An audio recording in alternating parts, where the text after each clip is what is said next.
కాంగ్రెస్ సర్కార్ అధికారంలోకి రాగానే అమరవీరుల కుటుంబాలను ఆదుకున్నామన్నారు మంత్రి జూపల్లి.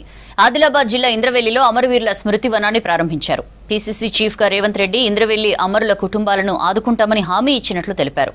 పవర్లోకి రాగానే వారి కుటుంబాలకు అన్ని విధాలుగా అండగా ఉంటున్నామని తెలిపారు. ట్రాక్టర్లు, ట్రాలీ, ఆటోలను ఇస్తున్నామంటున్న జూపల్లితో మా reporter Anjaiah face to face. సర్కారు మాటిచ్చింది, అమరవీరుల కుటుంబాన్ని ఆదుకుంటామని మాటిచ్చింది. మాటిచ్చిన విధంగానే స్మారక వనాన్ని మంత్రి జూపల్లి ప్రారంభించారు. ఈ సందర్భంగా మంత్రి మనతో పాటు ఉన్నారు, వారిని అడిగి తెలుసుకుందాం. సార్, ఈ స్మారక వనాన్ని ప్రారంభించడం ఎట్లా అనిపిస్తుంది సార్? దశాబ్దాల కాలం కింద జరిగినటువంటి దురదృష్టకరమైన సంఘటన. ఆనాడు పోరాటం జరిగింది. ఆ సంఘటనలో చాలా కుటుంబాలు చనిపోవడం జరిగింది. మరి సుదీర్ఘకాలంగా వాళ్ళని పట్టించుకునే నాతుడు లేదు.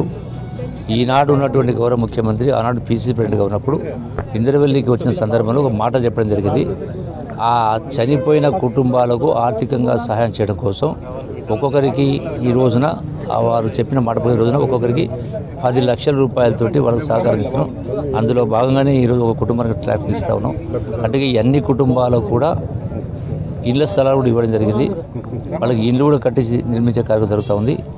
ఇంతటితోనే ఆగకుండా భవిష్యత్తులో వచ్చే స్కీమ్స్లో కూడా వాళ్ళకు ప్రాధాన్యత ఇచ్చి ఆ కుటుంబాన్ని ఆదుకునే కార్యం చేసి దాంతోపాటుగా అంటే మెమోరియల్గా స్మృతివనాన్ని కూడా దాన్ని కూడా 1 కోటి రూపాయలు ఇచ్చి ఆ స్మృతివనాన్ని నిర్మించుకోవడం జరిగింది. ఈరోజు దాన్ని ప్రారంభం కూడా చేసుకోవడం జరిగింది.